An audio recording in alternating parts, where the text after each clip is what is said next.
full of pure vibes. So nice, so nice. St. John a real paradise. So nice, so nice. We got so much to lose, yet so much to prove. Virgin Island teachers never raise her fool. Mama send me school. When it's difficult, we still blessings of we continue. We are a people of great value. That's why we stick together like tamarind stew. And remember Queen Mary, we make the fire burn. And Edward Biden with the Africa vision. Remember St. John with the slave rebellion. So nice. So nice. St. John a real paradise. So nice, so nice. Hey, midnight, and them the kind of roots make the fire ignite, yo. Julian Jackson was born in the Virgin Island, and the whole place nice. So nice. St. John a real paradise. So nice. Twin City full of pure vibes. So nice, so nice. Love City a real paradise. Talking about a land of beauty, we call it paradise. He wants you come down and check we down in the Virgin Isles. We had a share of problems, we know you have yours too. We're doing our best to solve them. We want to welcome you. Come feel our gentle breezes, marble at a sandy shore. Our crystal sparks for more. St. Thomas, St. Paul, St. John, next door to the PDI.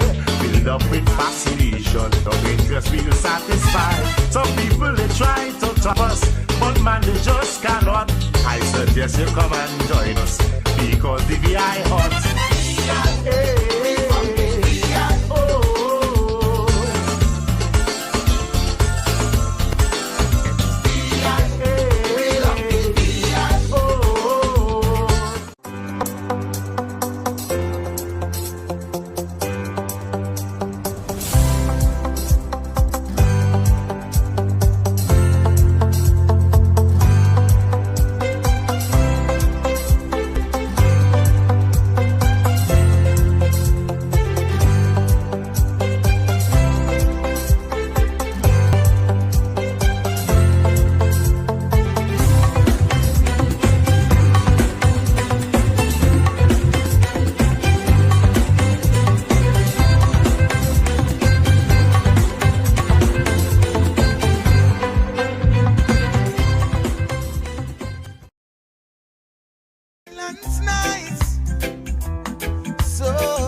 I'm so proud to be from the VI, a place of history like the African side, yeah. St. Thomas and St. John and St. Dry, nothing can come between us but the waters that divide, yeah. Even though we're just a few square miles, I travel around the world with Virgin Island pride, yeah. A lot of people still going through strife, and still we live a joyful life. That's why the place nice, so nice, so nice. Sweet, sweet St. Thomas nice, so nice, so nice. St. Cry full of pure vibes, so nice, so nice. St. John a real paradise, so nice, so nice. We got so much to lose, yet so much to prove. Virgin Island teachers never raise her fool. Mama send me school. Hey, when it's difficult, we still a push through. No matter what the blessings of we continue. We are a people of great value. That's why we stick together like tamarind stew. Catch of the day, from the water to the pot to your mouth, everything is fresh at Catch of the Day, located on Cookie Point Beach. Enjoy some of your favorite seafood dishes, fresh catch, lobster, tongue, and whelks, when in season, as well as surf and turf. They cater to your wishes. While you sit and wait for your food, enjoy the friendly bar and bask in the ambience that is second to none. Enjoy the white sand, sun, and crystal blue water. We are sure the experience will be unique. Monday through Sunday, 10 a.m. to 4 p.m. Come and enjoy Catch Up the Day on Cookie Point Beach.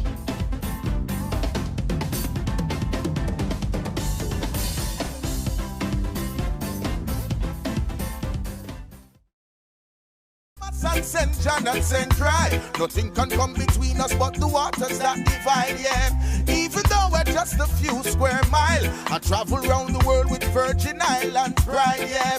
A lot of people still going through strife, and still we live a joyful life. That's why the place nice, so nice, so nice. Sweet, sweet St. Thomas nice, so nice, so nice. St. Cry full of pure vibes, so nice, so nice. St. John a real paradise, so nice, so nice.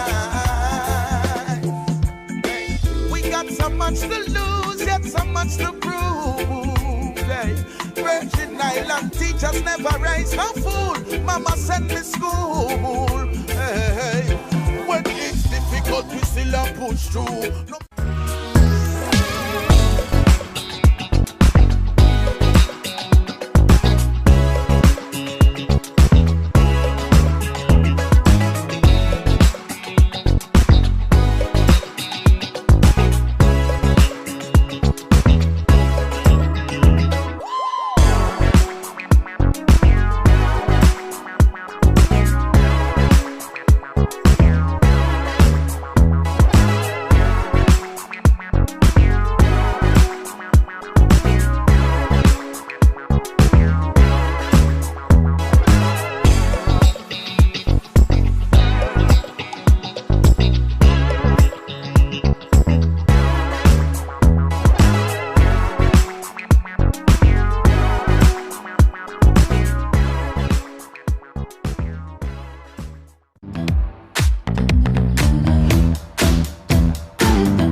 I'm so proud to be from the VI, a place of history like the African side, yeah. St. Thomas and St. John and St. Dry. Nothing can come between us but the waters that divide, yeah. Even though we're just a few square miles, I travel around the world with Virgin Island pride, yeah. A lot of people still going through strife, and still we live a joyful life. That's why the place nice, so nice, so nice. Sweet, sweet St. Thomas nice, so nice, so nice. St. Cry full of pure vibes, so nice, so nice. St. John a real paradise, so nice, so nice. We got so much to lose, yet so much to prove. Hey. Virgin Island teachers never raise no fool. Mama send me school. Hey. When it's difficult, we still a push through. No matter what the blessings of will continue. We are a people of great value. That's why we stick together like tamarind stew. Hey. Remember Queen Mary, we make the fire burn, and Edward Blyden with the Africa vision. Remember St. John with the slave rebellion. General Butler say emancipation. That's why the place nice, so nice. Sweet, sweet St. Thomas nice, so nice, so nice.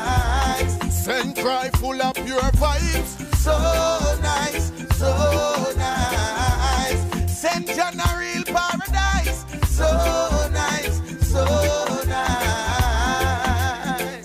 Hey, we got so much to prove, yet so much to lose. Virgin Island teachers never raise no fool. Mama sent me school. Yeah. Same crime produce the band Midnight. And them the kind of roots make the fire ignite, yo. Julian Jackson was a champion in the ring. I know him 3 son, them a do the same thing, yeah. Tim Duncan come from the VI, one of the greatest and the world can see why, yeah. If you ever ask me where I'm from, born in the Virgin Island and the whole place nice, so nice, so nice. Television, computer, for live streaming, or your nearest radio.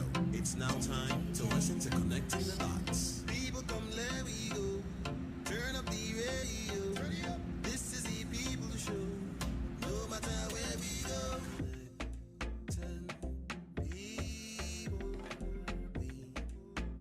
We love you. We are here for you. Yeah.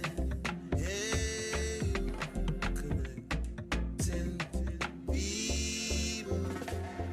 People come, let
But there was a robbery this weekend over at, I understand, a First Bank. But what I know is that people came up with these stories that this person dropped the money on the ground, and being the Virgin Islanders that we want in distress in any way, we are just so willing to help. And I found that to be a little funny. But what I don't find to be funny, and we need to pay close attention to this, the mentally ill. Mental illness is no joke. And I say this again, mental illness is no joke. And you know, I want to take this time, even those on Facebook, on the different social media platforms that we distribute this program to, for the problems we've had in the past. But you know, WSTA, we're going through some renovations and stuff here, as you could see, even in my background, but all for the good. And we look forward to WSTA being up and running at not just 100%, but 300%, because after all, we know that this is the people's station, WSTA Lucky 13. But last week, I covered a gamut of things, you know, and I want to also, when we're talking about robbery, I wanted also to extend prayers or convey prayers to the family of Huggins and Gregoriana, if I pronounce her name correctly. But all in good gesture, we want to send out our prayers to them, and that I understand that they're still going through some recovery and receiving excellent health care at the hospital, from what I understand. And we just pray that they have speedy recovery and that they're safe. This weekend, I had the opportunity to visit the horse racing facility on St. Thomas, and that is the Clinton Phibbs racetrack. And I was quite disappointed to see what I saw, because you see, I would reflect or reference 2019. It was in 2019 that I believe this government received $4.1 million in federal funding, an award, a grant that was provided to them to mitigate some of the flooding on the track, but also the rehabilitation of that horse racing facility. And you could only wonder what in the world is going on with that. But what I did was I took some captions of it and I did what you call an audio over, just to provide some commentary on it, because I was totally astonished to see what existed over there. And it's quite disappointing, because horse racing is part of an infrastructure. Folks, when we speak about infrastructure, infrastructure includes social facilities. And I just want to highlight this again. What does infrastructure represent? Infrastructure represent roads, airports, ports. We say railways, we'll say transportation in the Virgin Islands, energy, utilities, education, healthcare, and social, which borders on facilities that have to do with entertaining, sports, or entertainment tourism. And I think that when we look at, and I'm, like I said, I'm quite disappointed in what I continue to see with not just the Clinton Phibbs racetrack, but what I see on St. Croix as well, the Randall Dax James racetrack on St. Croix. And it's quite how should I say? I was totally distraught to see what I saw there, and it continues to be in total disrepair. And you know, when we think, and I'll just play this little audio that I did for you guys on traditional radio, and also for the folks on Facebook, to be able to see what our major horse racing facility on St. Thomas look like. And eventually I'll be able to go back to St. Croix and see what progress they have made on that horse racing facility. But again, I'm going to say that this is an integral part of our infrastructure, whether we want to believe it or not. Because after all, our richest tradition and what I consider to be the wealthiest tradition that we have in the Virgin Islands, which was horse racing, carnival races, Christmas races, or festival races during festival, and the list goes on. The different cups that we've had. But here is the audio that I wanted to provide you guys with.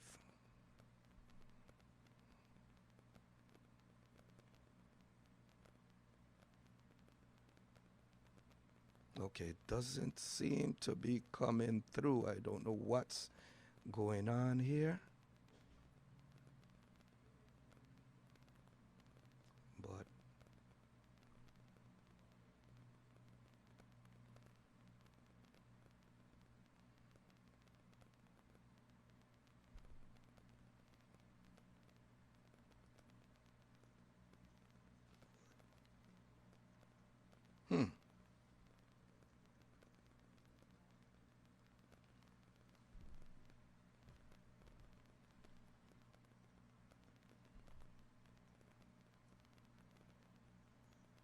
yeah, folks, I apologize, but basically what I saw on the racetrack today, I mean, the other day, last week, I think it was last week, Wednesday, I visited the horse racing facility, and it was quite a disappointment to see. Yeah, folks, I apologize. Oh boy, what's what I saw on the racetrack? What's going on here?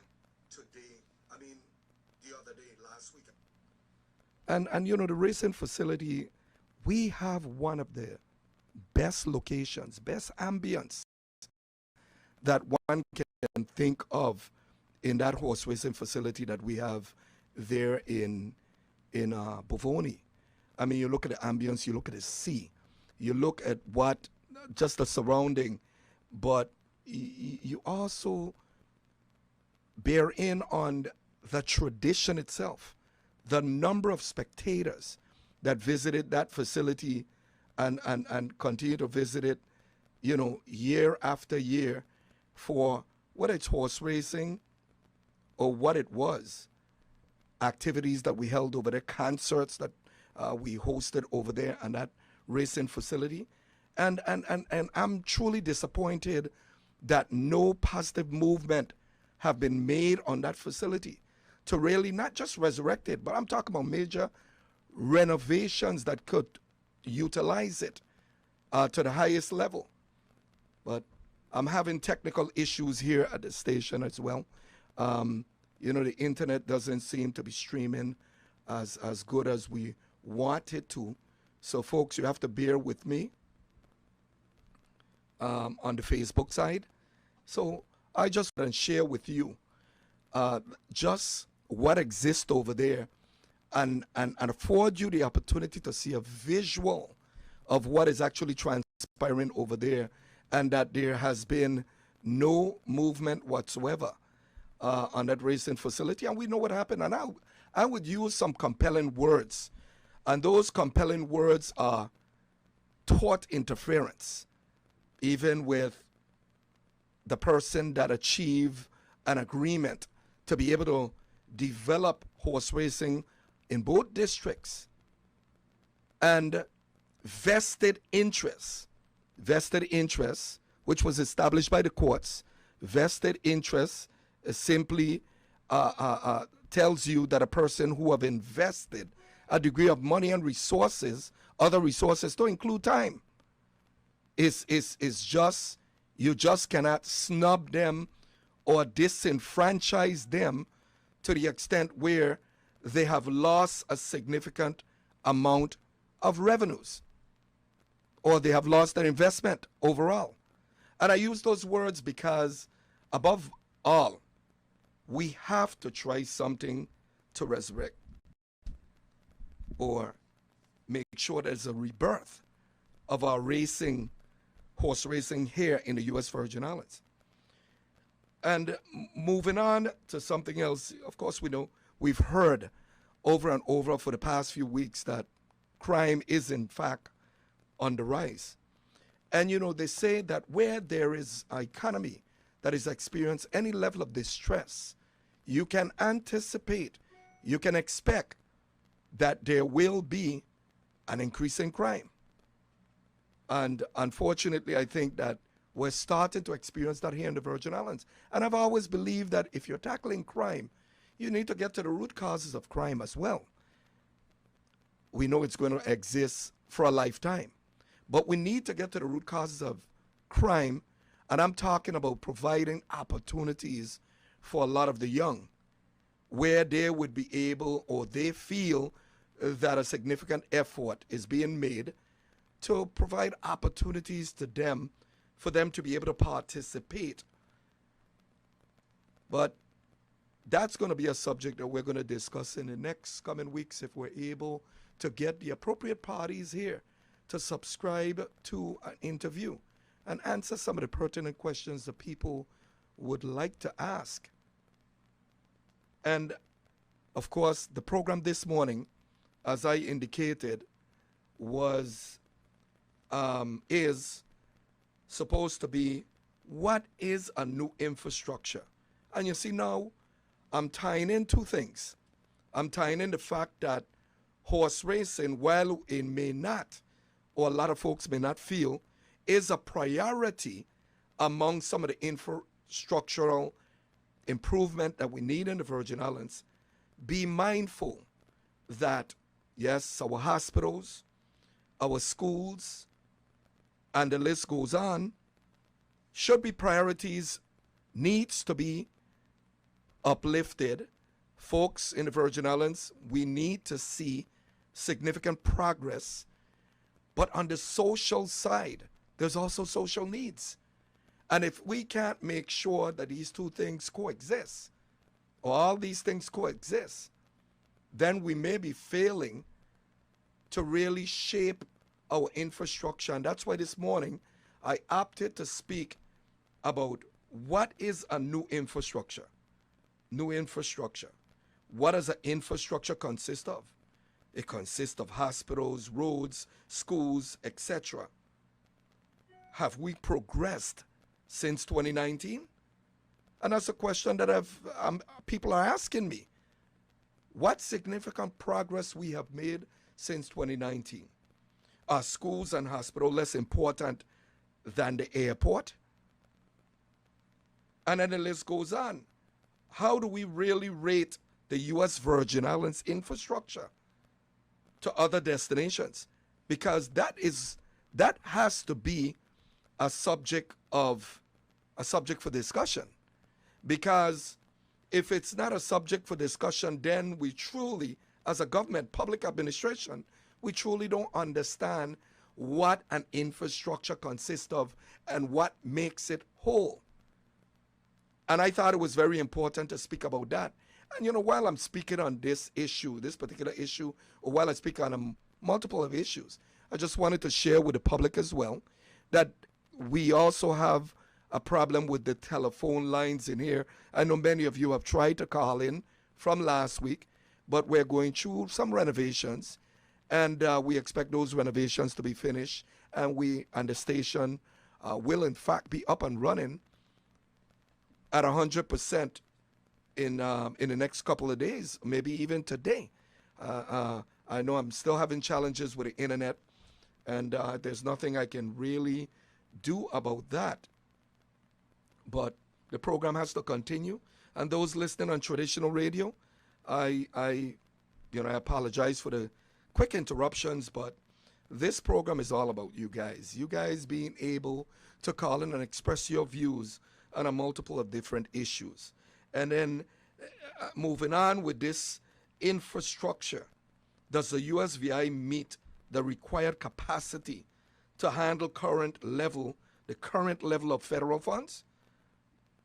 The current level of federal funding, they'll call it, as it relates to monies under HUD issued to the Virgin Islands Housing Authority, and I will repeat, the Virgin Islands Housing Authority, being provided in batches or tranches, as they would call it. The question that we ask ourselves, pre-finding by the federal government highlighted that the Virgin Islands lack capacity in some areas. What does lack capacity mean? And how does that affect us from being able to proceed and really, really uplift or improve our infrastructure. That, my friends, is really a subject that is worth us discussing, and we need to be cautious and we need to be careful, because monies could start going back to the federal government, monies unused. It's happened before. It's nothing new. If we fail to develop a strategic plan for its spending and make sure we have a project in place that makes sense and provide or fulfill all the requirements that the federal government is asking of us in order to effectuate or in order to embark on such initiatives, then we have nothing to worry about. But it's understanding public administration. Has the USVI lost money as a result of the inability to develop strategic plans?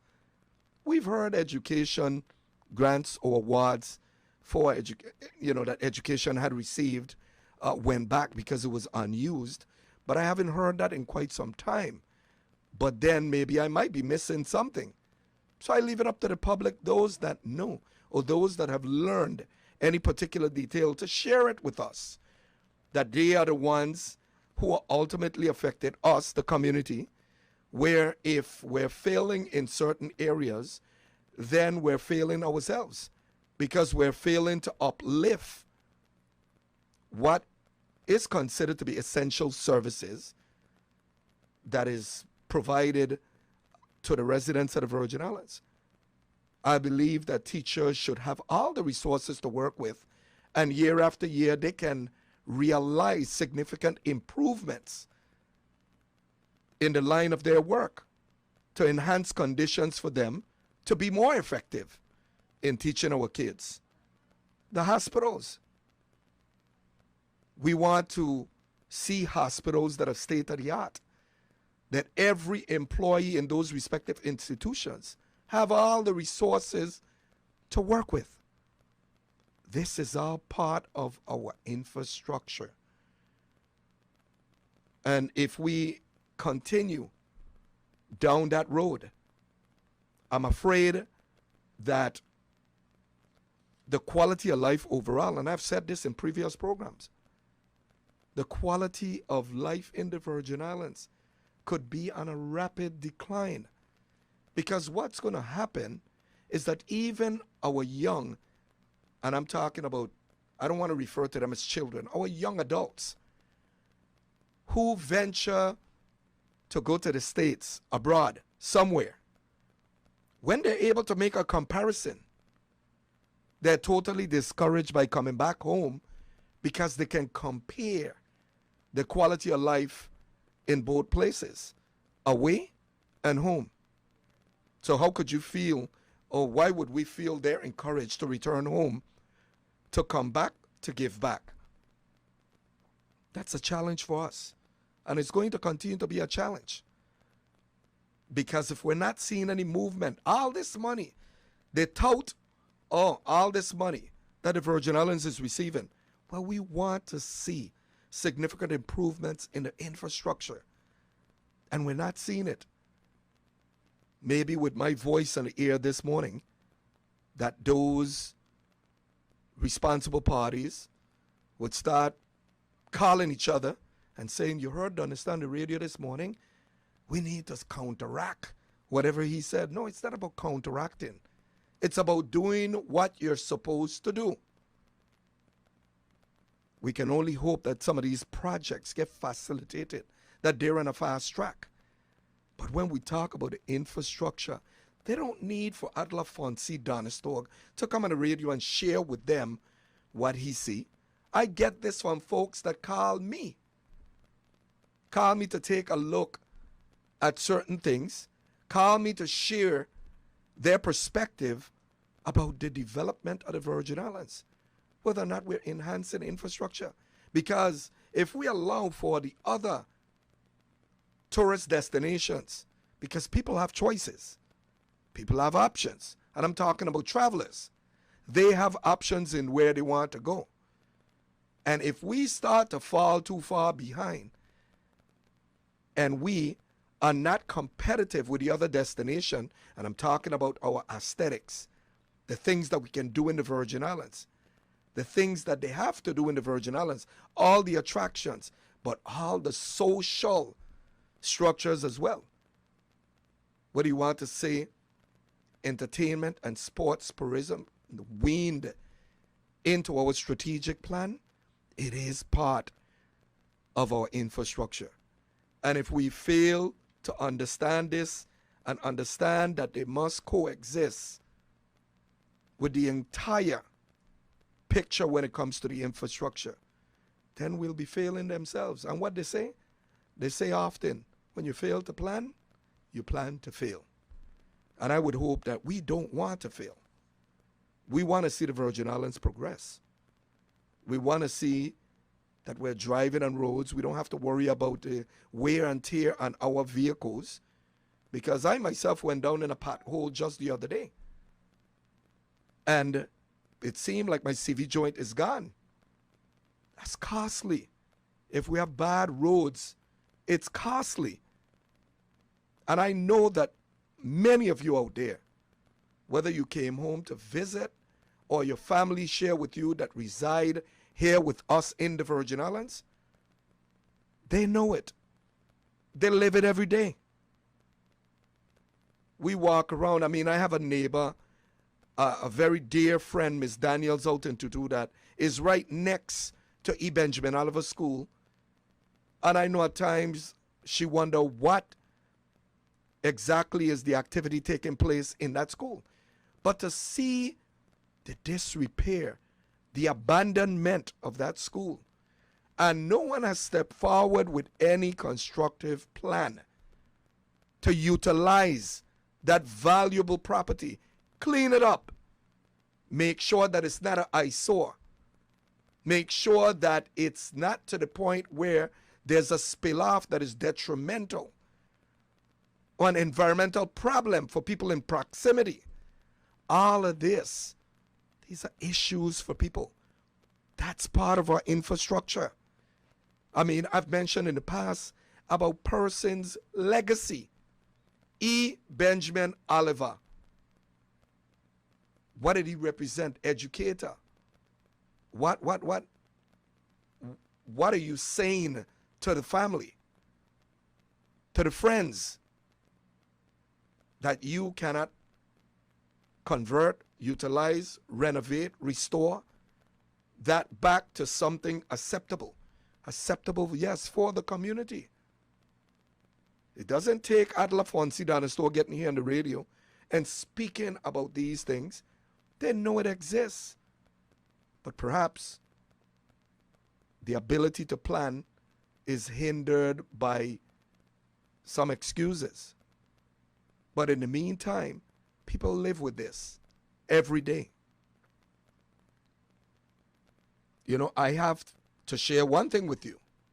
And I was elated when I heard this. I heard a good friend of mine called me, and he went to the hospital or to Department of Health to get his booster vaccination.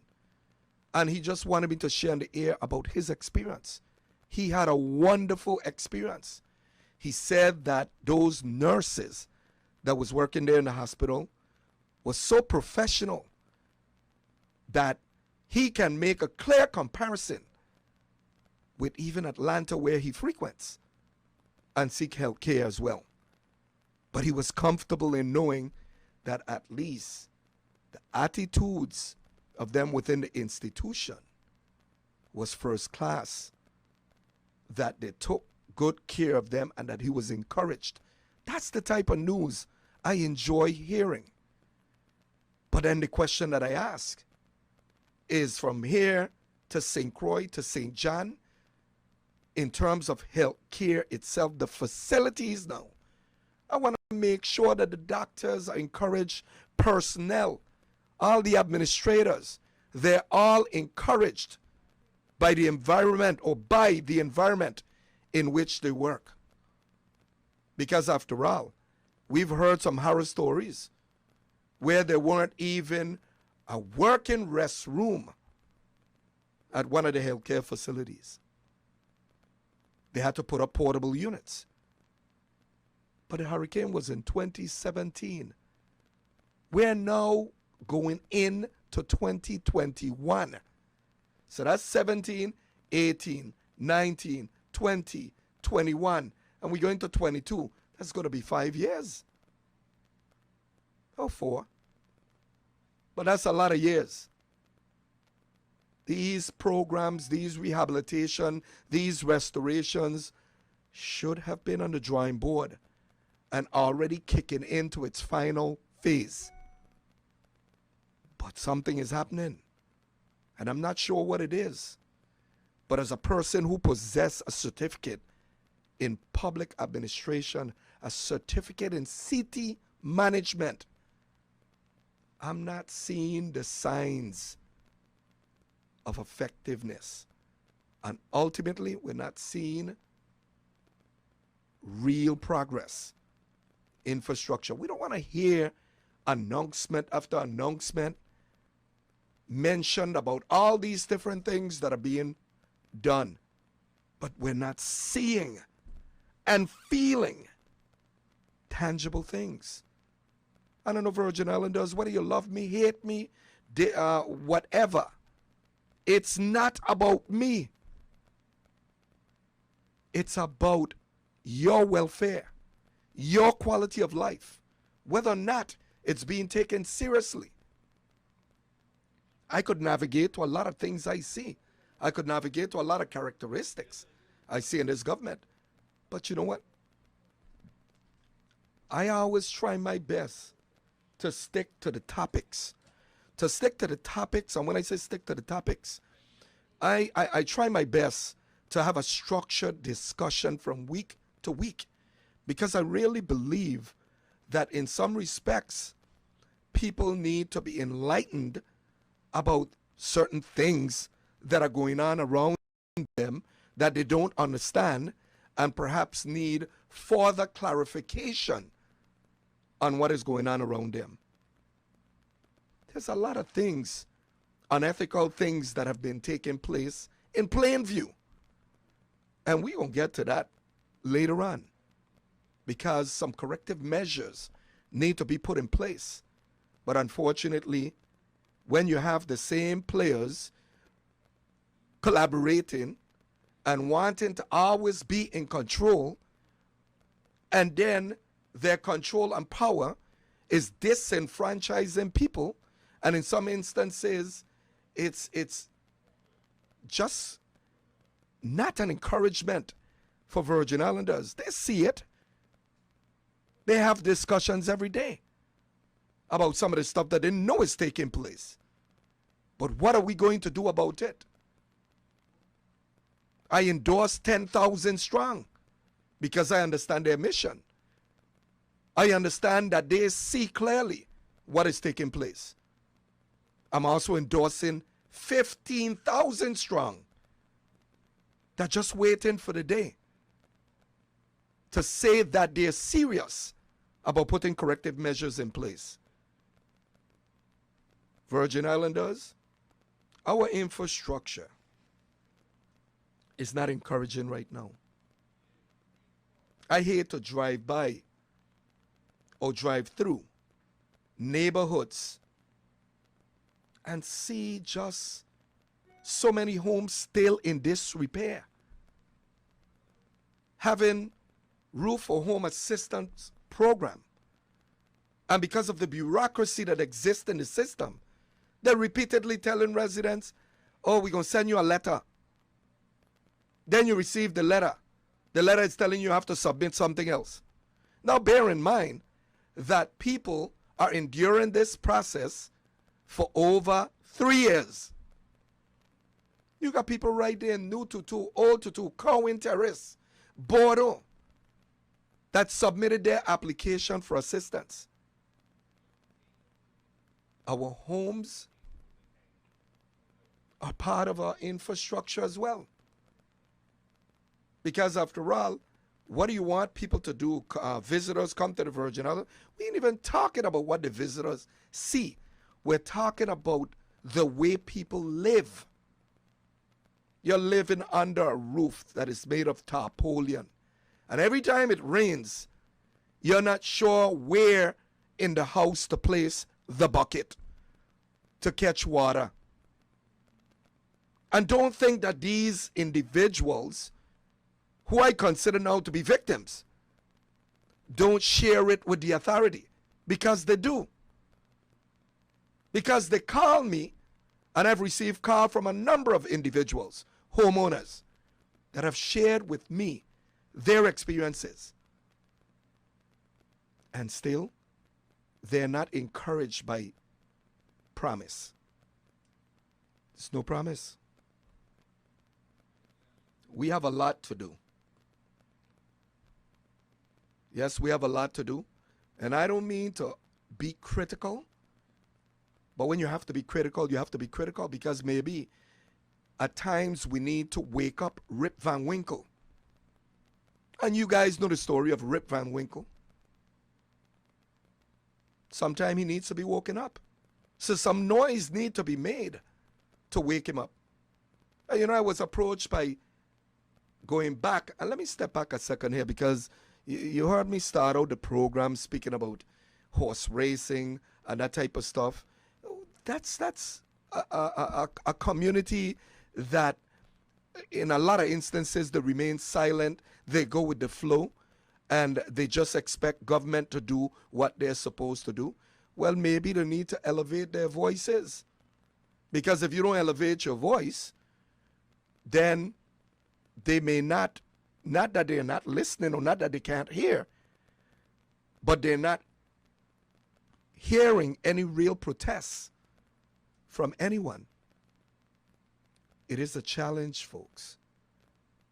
And while a lot of people in the community don't look at horse racing or understand that social structures are part of the infrastructure and must coexist, there needs to be an understanding that everyone has their unique passion. And it is the responsibility of public officials to weigh in on the different passions, to understand that an infrastructure is all inclusive, not to exclude any element because you don't like it. It's to understand how this thing works. You ask, what is its economic value? The economic value of having a great infrastructure is that people are encouraged, and I'm talking about locals, are encouraged because it builds their spirit. It encourages them to go to their respective workplace, energized because they see promise. We have a lot of work to do in the Virgin Islands, and I'm just not seeing that passion. I'm not seeing them indulging to the point where they're telling Virgin Islanders that, look, it is through our hard work that we're going to uplift the people of the Virgin Islands, because when they see from roads, hospitals, schools being renovated, or if you choose to build 2 new schools in the territory, that in itself is promise. That is providing economic development. That is providing jobs and opportunities for workers, for people to be working, and ultimately distributing money throughout the community. Have you guys noticed the level of the workforce that is coming from the outside into the Virgin Islands? I'm sure that many of you have seen that. But then when you look at the the progress of our infrastructure overall, whether or not it's moving, whether or not we're seeing major development. I'm not sure we're seeing it. I am not seeing it. And I'm quite sure that many of you, as you listen to this program and you take the time to drive around, everything that you have heard me say on this program was not just created. This is the feedback that I'm getting from my community, which is your community. It is our community. And we want to see our community progress. So it's not about segregating or disenfranchising any group because we feel a certain way about them. And you see, I say this with a passion today because I was able to interact with a horse owner that shared with me, and that's why that will prompt me just to go to the track to see that community, what they're talking about. And just to see the condition of it, but just to listen to the individual speak so passionately about taking care of a horse, the kind of money they spend on the horse, the kind of time they put into it, the many sacrifices that they make just to enjoy what is considered a sport throughout the United States. Have you guys taken a look at the surrounding of that track? It's unique. And I'm talking about both places. Blue Sea, right there next to it, right around it. I'm quite sure they could be creative in uplifting that facility, that it becomes an attraction for even people visiting the Virgin Islands. But, and I would venture to say, and even more importantly, I want for people to be saying that, hey, you see that you see how our hospitals being renovated? Or you see they're building 2 new schools? You see how they're renovating the school? You see what they're using E. Benjamin Oliver for? I mean, they're rebuilding the school and cleaning up the site. But we're not hearing any of this. And in the meantime, we hear them speak about dollars, dollars, dollars, dollars. And we're not seeing the results of those dollars, dollars, dollars. Virgin Islanders, we need to pay close attention. We know what's going on. You speak about it every day. Maybe some of them are distracted by their own egos and interests. So you would see certain things or certain people that are able to benefit, flourishing, prospering, and flaunting it right here in the community in front of your faces. Well, the average man and woman, hard-working man and woman, doesn't have the luxury, doesn't have the connections to be able to land in such a prosperous place. And in the meantime, when you calculate it, there's huge amounts of money isolated for a selective few, while the average Virgin Islanders continue to struggle day to day. You know what I'm talking about. And I will speak my mind, unfiltered. I've gone nowhere. I will remain here. And in spite of all the bruises and the bumps, all the challenges, I'm not going to waver from that position. So if you want to call me resilient or what you want to call me, I lend my voice to this radio station, and I believe in calling a spade, sharing with you stuff that are factual. There is, and I want to go back again to the traches that they claim that the Virgin Islands have in its possession. Ask yourself this question. If you're hearing that there's over $2.2, $2.4, $2.8 billion earmarked to the Virgin Islands, you ask yourself this question. Is everyone benefiting? Are you seeing all the signs that represent 2.8 billion or whatever amount it is being distributed in the community through the different programs? Almost every different program that we have heard of is experiencing major flaws. Where is the priorities? Where is the priority? Priority should be placed on the people of the Virgin Islands to make sure that every homeowner who's living the experience of not having a good roof over their head, living in a home day to day, probably years now, that has been totally compromised. Where is our priorities? We hear about and hear people almost all the time that visit the healthcare facilities and they have issues with the healthcare facilities, but whether there's shortages, whether the infrastructure, the structure itself, that does not provide for a healthy environment even for the personnel. You got to expect at some point, if you're forcing people to work under that type of duress, they're going to react differently day by day.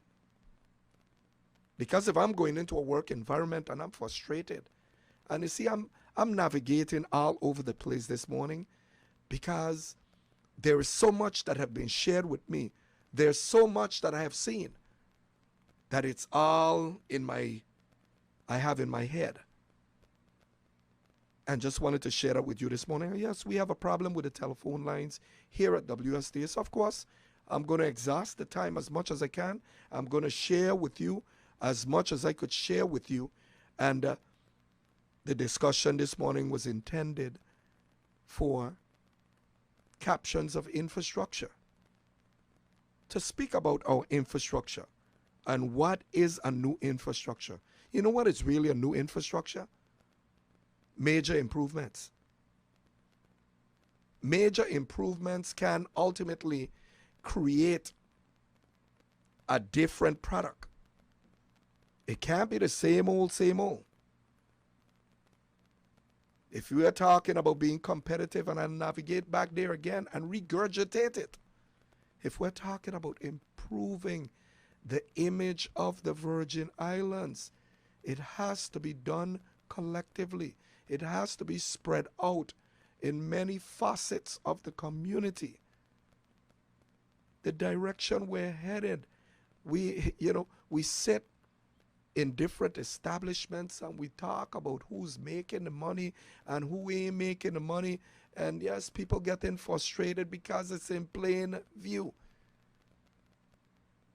And the only thing that I can do is lend my voice to a protest in hope that we get a reaction, because we know that they have not demonstrated the characteristics of a proactive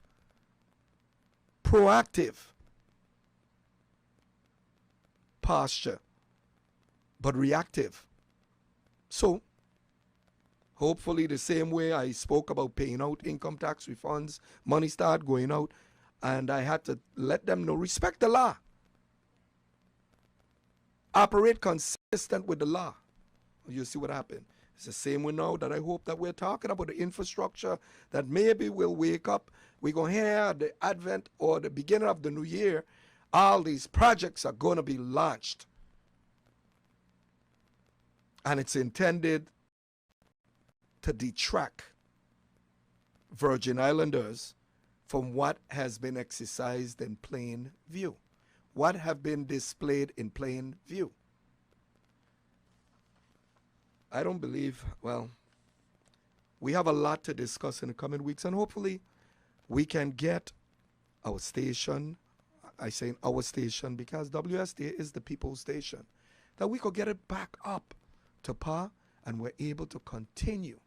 Because after all, this station, and you got to commend Ari and all the personnel that were able to stay on the air right after 2 Category 5 hurricanes, to comfort Virgin Islanders, to keep you encouraged, to give you direction, to provide you assistance, to connect you with the appropriate providers. And the list goes on and on. So I'm happy to be here on the program that I could be discussing today the infrastructure of the Virgin Islands and what we hope for. So my Christmas list, I'm on my soapbox this morning. So my wishes for the Virgin Islands is that we start to see the money being expended on uplifting our hospitals throughout the Virgin Islands. We want to see that we get up, and yes, we go through a frustration of a road being closed, but that we know that that road is going to be paved. I hearing music there in the back. Where is that we're able to hear that 2 new schools are going to be built on our wish list. That's where the money going. That we're hearing that WICO, West Indian Company dock, is going to be expanded. That we are able to host or entertain additional ships coming to the Virgin Islands. Full. That we are announcements, not just the announcements, but that we pass different areas. And we're seeing that there's a whole bunch of local contractors working on all these different projects. We're hopeful, and I wish that I hear a lot of homeowners start calling in and talking about their homes was just repaired and they wanted to thank whoever was responsible. Yes, we have a wish list, folks. There's nothing wrong with adding your wish to that wish list, because all of us feel the same. We want to see progress. We want to see that the Virgin Islands is headed in a different direction, in a direction filled with promise. And I'm talking about promise for all Virgin Islanders, not where they're looking out for a select few. And that select few is able to flaunt how they've been able to prosper off of government. But then the essential services doesn't receive the same level of attention. That's disenfranchising people. Nobody wants to talk about it. Some will come on the air on their respective programs and paint the best case scenario.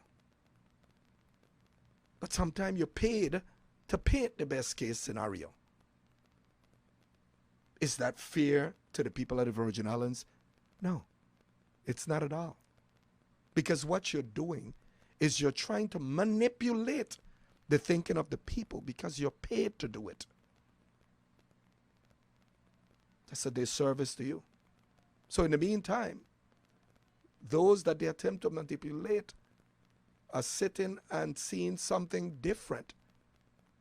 The chickens are coming home to roost. Because when people start to hear a certain messaging and then they see different, it's not consistent. So then they become skeptical about your true intent. But let them keep talking. Let them keep talking. Virgin Islanders, we just need to wake up.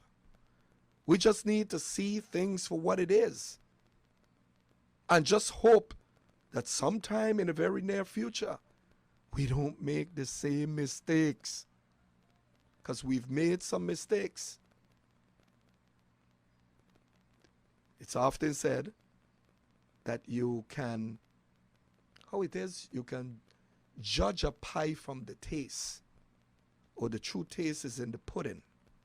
And there's all types of different phrases. But I believe, I want to believe that there's light at the end of the rainbow, gold at the end of the rainbow, as I would say it, that we are going to be able to one day see all these things that we have wished for could come to pass. Because if it doesn't, again, I'm talking about our failure to uplift the infrastructure to make the necessary or significant improvements that would actually foster or add to a different quality of life in the Virgin Islands. But Virgin Islanders, you need to elevate your voice as well. Because if you don't elevate your voice, you see, the only thing that politicians respect is numbers. That's the only thing they respect. Because once they know it's numbers, then they know they have to react. And it's always been the case. It's almost part of the culture. That persons are reactive and not proactive. We have so much to discuss in the coming weeks. So much to discuss in the coming weeks. You're hearing the music in the background. Rob, where are you? I know I'm getting down to the end of the hour anyway. It is your phone ringing in the background. And you see it's the boss that's calling. One of the bosses, Peter Hartley. So I know if you're listening to the program, Peter, Rob phone is in here with me. So when we get internet service back, things could get back to normal. We're able to disseminate the program via the different social media platforms. And we're also able to continue with a consistency for our listening audience out there to be able to participate in the program. Call in and share your opinion, share what your concerns are. And we have a lot to discuss in the coming weeks. I'm sorry that this is not the normal distribution this morning, but we're here on the air, and I'm sure that the audience, the traditional radio, you, mom, pop, brother, sister, uncle, whoever it is, that able to tune into the program, is able to hear us and hear what we had discussed this morning. And, you know, prepare yourself for next Monday, where you can actually participate in the program now, and calling in again and sharing your views on what is going on in the community and what you feel could be different and what your expectations are. Because it all boils down to what your expectations are and whether or not the delivery, they can deliver in that particular vein to meet your expectations. But one thing I know that people of Virgin Islanders should expect, it's the improvement of your infrastructure. And I'm talking about hospitals, schools, you know, roads, and all the other areas of our infrastructure to include and never to be excluded, even your horse racing facilities that you have, because it falls within the category of social. And in case they didn't know, I hope they're listening and they understand that social structures, social facilities play a major role in your infrastructure. It is part of it and not to be excluded.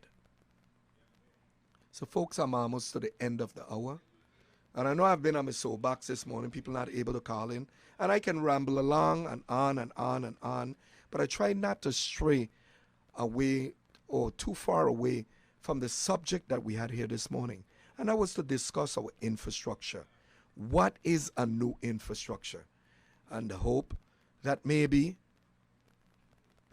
those in the position to make that difference is listening. And they activate a reaction. Because certainly if I have to get on the radio and talk about things for people to react, then they're not proactive. Because then I would be talking about the successes and not the pitfalls or failures. So I'll be here again next Monday. Hopefully we'll get things back to some level of normalcy and we're able to have a robust discussion on another topic. I don't know what the topic is going to be next Monday yet, but I normally post it on social media. And of course, you know, a lot of people tune into social media and share it with others that may not have seen it. But I apologize to you guys for these interruptions that we've been experiencing, the technical difficulties, and hopefully once we get it back and running, we can continue on our crusade to enlighten you about a lot of things happening in the community. So this has been Adler Fonsi Donnerstog here on WSTA for Connect the Dots. Hoping to continue connecting the dots for the coming weeks, the coming Mondays, each and every week, 10 to 11 a.m. Monday mornings, that we're able to interact with each other, because after all, this is just not my program. This is yours. Yours to be able to come here and get an objective view. Share with me what your concerns are, and I will echo your concerns, because not everyone is willing to step forward, step out, and have those type of characteristics. So I speak on behalf of those who may choose to be silent and who may choose to be voiceless. This is Adler Fonsi Donnerstog signing out. Until next Monday, same time, 10 to 11 a.m. Monday morning. God bless you and have a productive week.